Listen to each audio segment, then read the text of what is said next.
Hello guys, welcome to my YouTube channel. Now today's session is my first session. So kindly stay tuned, and if you like the session, kindly share and subscribe it. Okay. So today in today's session, I'm going to teach you the classification of plants. Okay. So in biology, we know like in classification of plants, we have major groups classified based on some characteristics, right? So, in the classification of plants, so we can see there are multiple groups of the plants. So, first we will see about thallophyte, then bryophyta, okay, thallophyta, bryophyta, pteridophyta, gymnosperms, and angiosperms. Okay, so in today's sessions, first we will see about first two group of classification like thallophyta and bryophyta. Okay, so let's go ahead.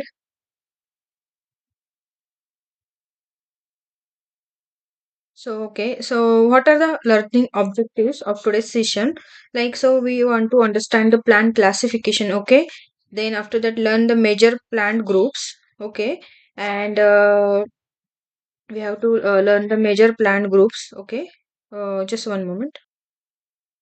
Okay, so we are going to learn major plant groups, and then we are going to identify the characteristic, and we'll look into the examples of this plant classification, okay? So let's so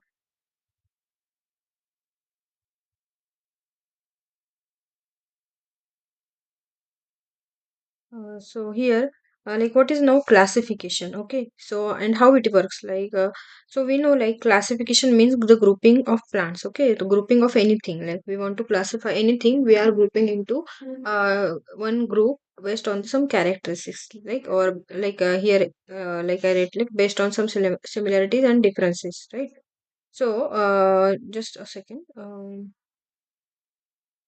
So based on some similarities and differences. So why we do classifications? Because the classification of plants makes the study easier. Like we can study easily based on some same or matching class characteristics of the plants, right? And then presence of different parts in a particular plant. So like when we are classifying plants into different groups, what are the different parts that are present in that particular group of plants that we are going to look into? Okay. So next is now we are looking actually how the plants are classified. Okay, so like on the what basis the plants are classified. So plants are classified based on the vascular tissues. Okay, so we know like xylem and phloem are present in the plants, right, to flow for the flow of water and some required minerals or some important nutrients. And then after that seeds, like the how the seeds are like inside or outside, or like how the seeds exist in the particular plant. And then flowers, okay, whether any plant is having flowers or it is a flowerless. And then the body structure. So these are the important plants classification based on some what we can say the characteristic or parts present or absent in a particular plant. So next we will see, as we saw like in the first slide, like there are major group of plants. Here we can see the flow chart of the plant classification. So the very we know, right, the classification like means planty is the kingdom, right? Kingdom, subkingdom, division, orders, then species. We know like we will also see that in detail. Okay, so here a major group of plants based on the classification are thallophyta, bryophyta, pteridophyta, gymnosperm, and angiosperm. Okay, so subkingdom under plant, now under plantae, like subkingdom comes like cryptogam and phanerogams. Okay, and in cryptogams or under cryptogams there are thallophyta, bryophyta, and pteridophyta. Okay, and under phanerogam, spermatophyta comes, that we will see later. Okay, what exactly this division means. Okay, and subdivision is algae and fungi. Okay, under thallophyta algae and fungi comes, and in spermatophyta gymnosperms and angiosperm come. Okay, so let's go ahead.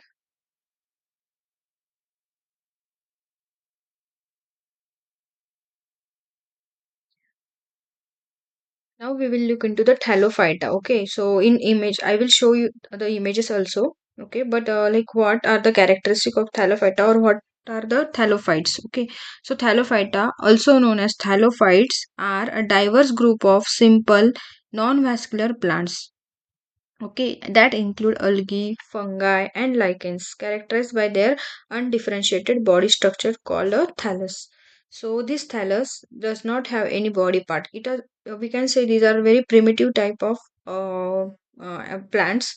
Okay, so which under which like algae, we know algae, fungi, and lichens come. So what are the key characteristics of thallophyta, or how we can classify, or how we can say that okay, this is a thallophyte? So based on this following characteristics. Okay, so how does the thallophytes have the body structure? So thallophytes have a simple body structure known as a thallus. So thallophytes body structure, we call it as a thallus, which is not differentiated into true roots, stems, or leaves. Means this plants does not have any roots, stems, or leaves like our normal big plants we can see, right? So this undifferentiated body allows them to perform various functions like photosynthesis and nutrient absorption. So these are like whatever the body parts they are having, primitive type of, this only helps in various functions like photosynthesis and nutrient absorption. Okay, so without root stems, uh, they still does the photosynthesis and nutrient absorption. Okay, then second characteristic is lack of vascular tissue. Okay, lack of vascular tissue. They do not possess vascular tissues like xylem and phloem. As I already told you that many of plants, the developed plants has this xylem and phloem for the like which are essential for the transport of water and nutrients in higher plants. Like say, see what is I'm telling, I told before, same the characteristics tells us. Okay, this absence limits their size and habitat as they are primarily found in moist or aquatic environments. So now this where does this thallophyta we can found, like so see, moist and aquatic environments. This we can find in a moist and aquatic environments. Okay, the third characteristic is reproductive methods. Okay, so thallophytes reproduce mainly through asexual methods such as fragmentation and spore formation. Okay, so this does not shows the sexual representation. Thallophytes reproduce mainly through asexual methods only. Okay, so some species may also reproduce sexually, but they typically do not form complex reproductive structures like flowers or seeds. Means here we come to know like it is very primitive and it does not have roots, stems, leaves, or flowers, or even seeds as well. So thallophytes are, we can say, the basic of plants, like basic group of plants. Okay.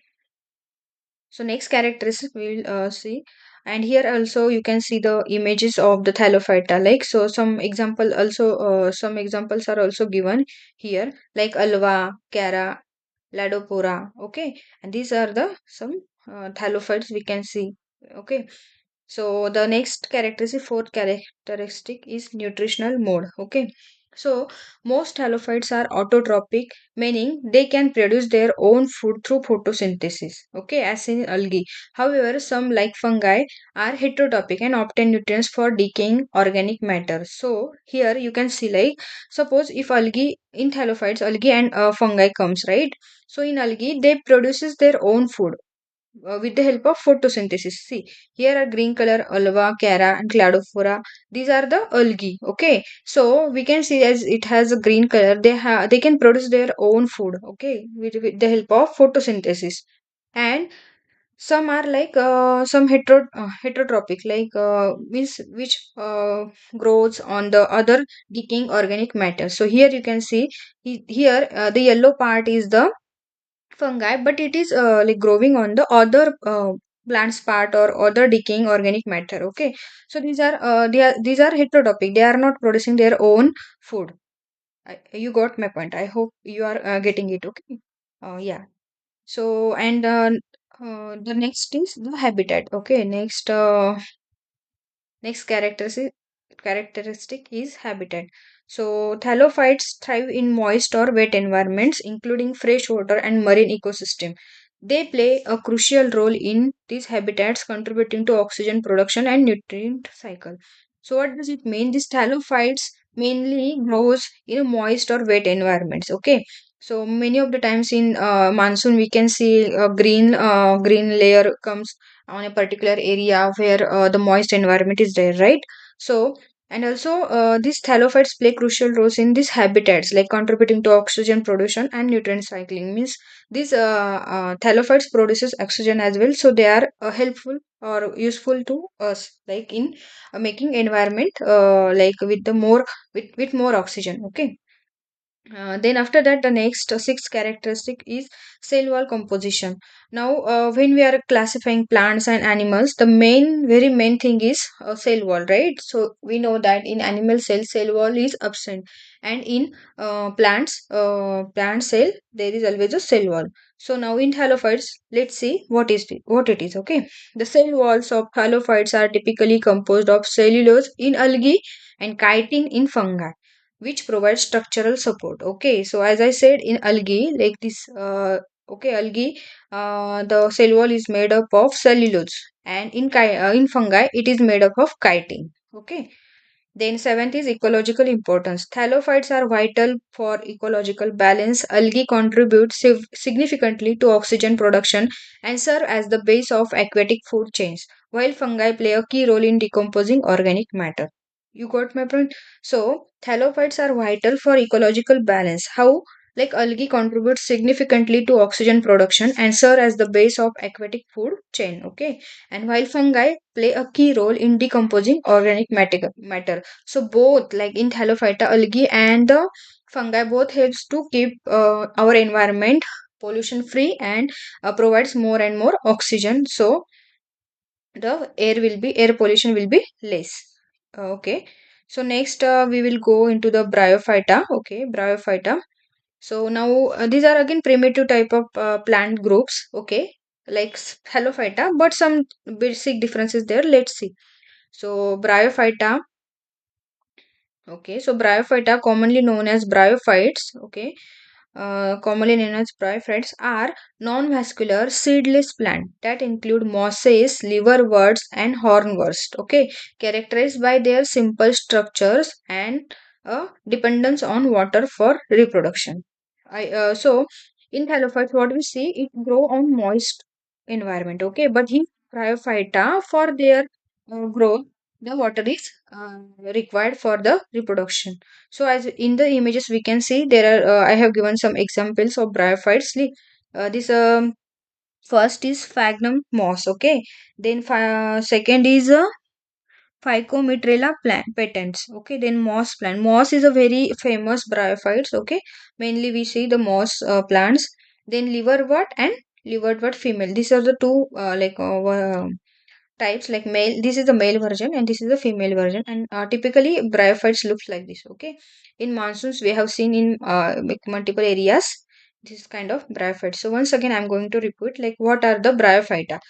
So bryophyta, or commonly known as bryophytes, are non-vascular seedless plants that includes mosses, liverworts, and hornworts, characterized by their simple structures and a dependence on water for reproduction. Okay, so let's go ahead. Just a second.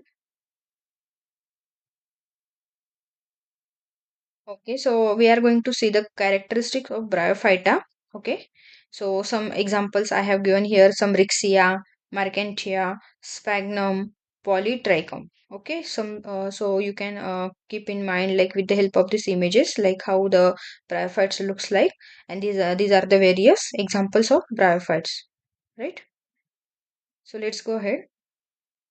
Now, what are the characteristics? Okay, so first is the non-vascular structure. Okay, uh, non-vascular structure. So, bryophytes lack true vascular tissues like xylem and phloem, which limits their size and ability to transport water and nutrients efficiently. This is why they are often found in the moist environment. So, bryophytes also do not have the xylem and phloem. Okay, so the bryophyte size are mainly small. So it also limits the transport of water and nutrients efficiently to flow. That's why the size is low. And as these do not have xylem and phloem to transport water and nutrients, these are also often found in a moist environment. Okay, so they can grab the water from the environment. Then second is thallus structure. The plant body is typically thalloid, meaning it does not have true roots, stems, or leaves. Same like the thallophytes. Okay, so these bryophytes also have the thallus like structure. So instead, they have leaf-like structure that help in photosynthesis and rhizoids that anchor them to substrate. Means what in thallophytes we see they do not even have the leaves. Okay, only thallus, the body part is there. But in here bryophytes, they have leaves. Okay, they have leaves. Leaf-like means not exactly leaves, but like structure. Okay, that help them in photosynthesis. Okay, and rhizoid that anchor them to substrate. Then next characteristic is small size. Okay, as I said, like they don't have xylem and phloem, and it limits their size. So bryophytes are generally small, often forming dense mats or carpets on soil, rocks, on tree bark. They usually measures only few centimeters in height. Okay, so bryophytes are mainly small, and we know we can see right on the we see that some soft one mat kind of formation is there, green color. So these are nothing but the bryophytes. Okay. The next characteristic is reproductive characteristic. So bryophytes exhibit an alternation of generation with a dominant gametophyte stage that is independent and photosynthetic. So you got from this, the sporophyte stage is typically dependent on the gametophyte and is often smaller and less conspicuous. So bryophytes exhibit an alternation of generation with a dominant gametophyte stage that is independent and photosynthetic. Okay, so this I will explain in the next lecture. These are some detail we need to see. For the first stage, you do not need to take very much tension of this. I will explain it in the next video. Okay. So the next characteristic of bryophyte is water dependence for reproduction. Okay. So just a second. Okay. So, as I said, like fertilization in biophytes requires water, as the male gametes sperms are motile and swim through the thin film of water to reach to the female gamete or eggs. So, as I said, like this, unlike in thallophytes, they do not require water, right, for reproduction. But here in bryophyte, they require water for the reproduction. Why? Because they have the male gametes sperms which can flow or swim through a thin film of water to reach to the eggs or female gametes. That's why these are having water dependence for reproduction. Okay. Then next characteristic is habitat. So bryophytes thrive in a damp, shady environments. Although some species can tolerate extreme conditions, they are often found in forests, wetlands, and even on bare rocks. You got my point. Some they found on in forest, wetlands, and in a bare rocks. And that and about the last characteristic diversity, there are approximately 20,000 species of bryophytes classified into three main groups like mosses, bryopsida, liverworts, hepaticopsida, and hornworts like anthroceratopsida. Okay. So as I said, I shown you in the previous slide.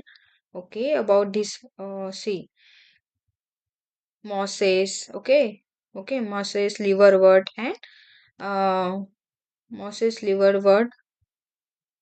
See this Rixia, Marcantitia, Sphagnum, and Polytrichum. So these are the characteristics of Bryophyta. Hope so you like my video. This is my first video. If you want such like more videos like this, kindly subscribe and comment for in the video, like below the video. If you want the same knowledge or same information more, which will motivate me to make more videos. Thank you so much.